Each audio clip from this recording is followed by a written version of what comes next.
Donc dans cette vidéo, on va faire le corrigé du DS2. Donc ici, euh, la première question que je n'ai pas corrigée de l'exercice 1, c'est celle qui consiste à me démontrer que h, la fonction définie de cette façon-là, est bien une bijection. Et pour cela, la première chose à faire, c'était démontrer, alors j'ai noté h, en fait, après je note f tout le temps, donc on va faire f de z, f de x, pardon, égale 1, c'est la première équation à résoudre. C'est juste pour montrer que les images de par f vont bien de R privé de 1 dans R privé de 1. Donc pour cela, on résout cette équation. On obtient si et seulement si x plus 1 égale x moins 1. On simplifie les x et on obtient 1 égale moins 1. Donc pas de solution à l'équation. Donc S, c'est l'ensemble vide. Et on a bien F qui est défini de R privé de 1 dans R privé de 1. Défini de R privé de 1 dans R privé de 1. Alors ça ne veut pas dire que c'est surjectif, hein, mais on va prendre, pour montrer que c'est surjectif, on peut plusieurs solutions pour le faire. On peut faire f de x égale y et trouver la fonction réciproque. Donc pour le faire, moi j'ai suggéré cette solution. J'ai pris soit x privé différent de 1, enfin appartenant à R privé de 1, c'est pareil. À ce moment-là, on a f moins f de x qui est égal à x plus 1 sur x moins 1 plus 1 sur x plus 1 sur x moins 1 moins 1. On met tous au même dénominateur, donc au numérateur ça va nous faire x plus 1, ici c'est x moins 1 sur x moins 1, donc plus x moins 1 sur x moins 1 fois ceci qu'on aura mis sous le même dénominateur, et ensuite on aura multiplié par l'inverse, donc on va avoir x moins 1 au numérateur cette fois-ci, et au dénominateur c'est quand on aura mis sous le même dénominateur, c'est-à-dire x plus 1 moins x moins 1 cette fois-ci. Après simplification, ici il y a les x qui restent, il reste 2x, et les 1 s'éliminent, ça s'élimine avec ça, et ici les x sautent et on obtient 2. Donc on obtient x. Voilà. Donc forcément, on remarque que f rond f égale id de R privé de 1. C'est donc que f est une bijection de R privé de 1, donc, et c'est sa propre réciproque. Voilà. Évidemment, si on veut un antécédent de x, quel que soit x appartenant à R privé de 1, on obtient f rond f de x qui est égal à x, donc f de x est un antécédent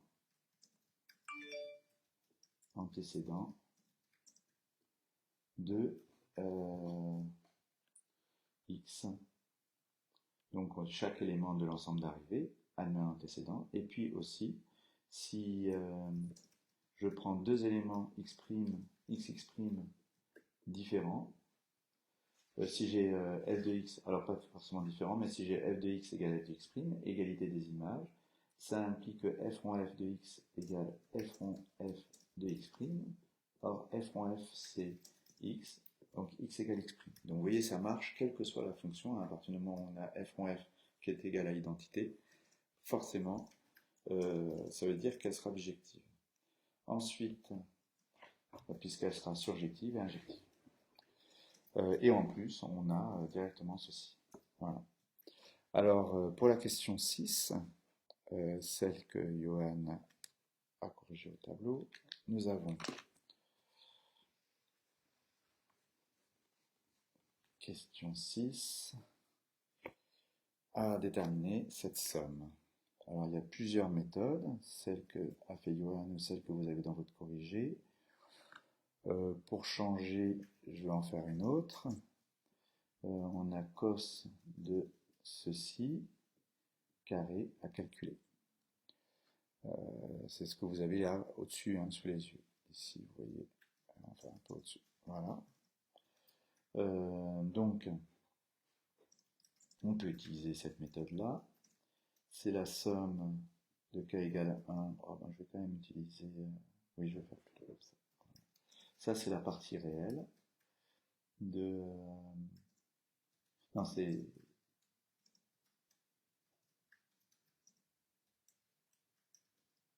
je vais utiliser ça, donc plus cosinus de 2k θ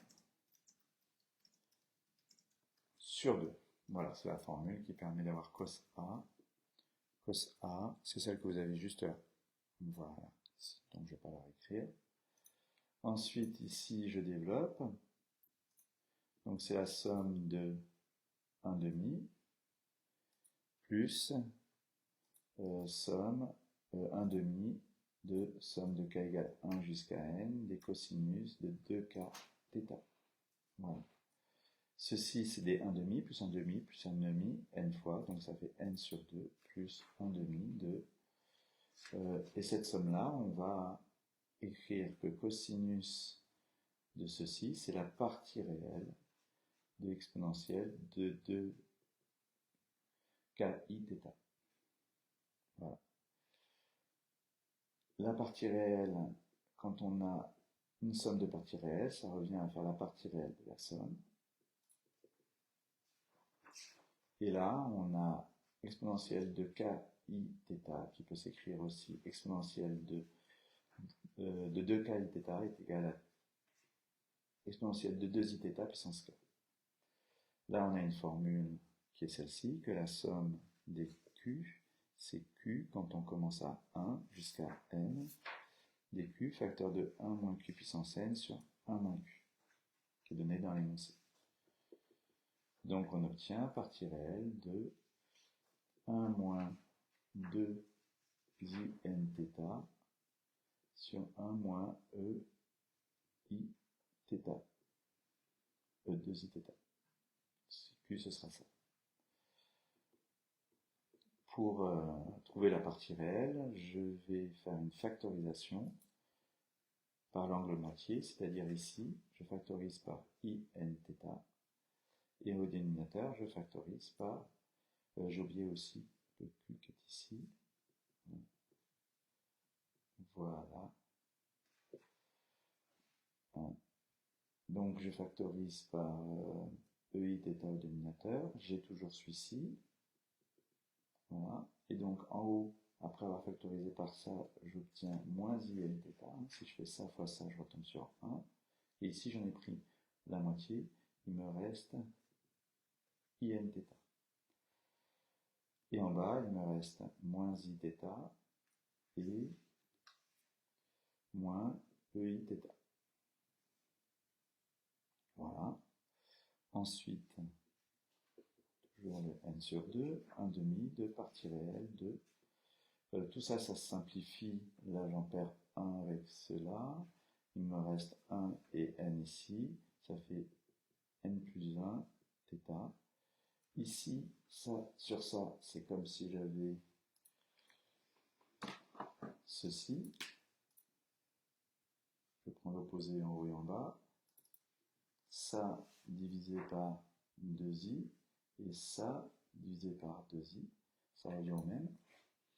Auquel cas, je tombe sur ça. C'est le sinus de n θ. Et ça, c'est sinus de θ. Voilà. Pour cela, cette formule, bien sûr, c'était quand Q était différent de 1. Donc tout ça, le résultat que j'obtiens ici, c'est donc la partie réelle de ça, hein, c'est cosinus de n plus 1 θ fois ceci.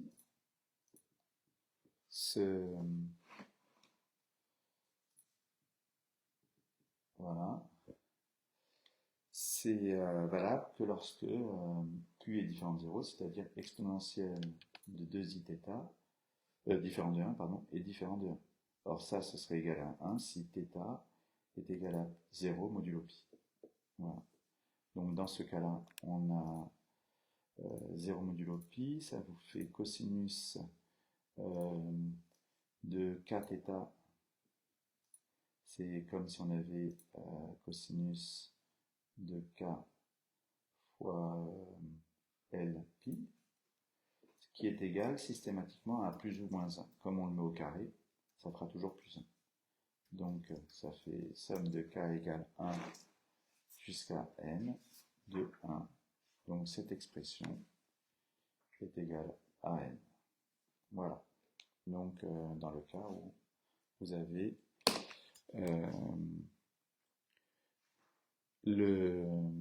ceci qui est égal à 1. Alors pour le dernier, on a une représentation paramétrique de droite dans le plan et on doit montrer la double inclusion de E et F. Alors, pour la double inclusion de E et F, ici, c'est la question 7. On va montrer E inclus dans F, donc soit XY appartenant à E. Il existe donc T appartenant à R, d'après la caractérisation ici, si vous voyez, là-haut, tel que X égale T-1 et Y égale 2T plus 2. Voilà. Ensuite, on remplace dans l'équation X et Y par leur expression en fonction du paramètre.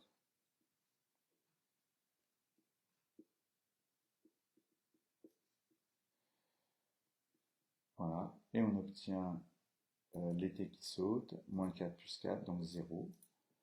Donc forcément, cette équation étant égale à 0, on peut dire que le couple XY appartient à F, hein, vu la caractérisation qu'on a au-dessus. Ensuite, donc on a montré que E était inclus dans F. Pour F inclus dans E, on prend XY appartenant à F, c'est-à-dire 2x moins y plus 4 égale à 0. On pose, on va poser t égale x plus 1. Donc ça, c'est bien défini. On obtient y qui est égal à 2x plus 4. Ça nous fait 2 facteurs de... donc là, ça veut dire que x est égal à t-1, t-1 plus 4. Et ça nous fera 2t plus 2. Donc on a bien x égale à t-1 et y égale à 2t plus 2. Donc xy appartient à E. On a montré la double inclusion. Déterminer une équation cartésienne pour la question B. Alors d'après petit a, une équation cartésienne de D, ben, c'est ce qui est donné par la définition de F. Donc ceci, pas besoin d'écrire plus. Hein. Ensuite, on vous demande de trouver le projeté orthogonal de A sur la droite D. Donc de A sur D. Pour cela, on va écrire les différentes caractéristiques que doivent vérifier A. Donc A, H, le projeté orthogonal, soit H, le coordonnée XY, le projeté orthogonal de A sur D. Alors, on a AH, qui appartient à D, donc ceci est vérifié, et AH scalaire, et on a les coordonnées de H, on a AH qui doit être orthogonal à D, donc AH scalaire un vecteur directeur, U un vecteur directeur, ce sera 1, 2. Donc U, vecteur directeur de D, doit faire 0. Donc on obtient comme équation AH c'est x moins 6, donc plus 6, y moins 2, hein, vous avez les coordonnées ici, voilà. Scalaire 1, 2, doit faire 0. On obtient un système qui est x plus 6 plus 2y moins 4, donc ça fait moins 3 égale à 0. On résout le système formé par ces deux équations et on trouvera comme coordonnées de h pour x et y, je ne me souviens plus, c'était moins 2, 0. De toute façon, graphiquement, on peut le vérifier. La droite, c'est 2x plus 4, donc 4 ici. Voilà. Donc ça fait ça. Le point A, c'est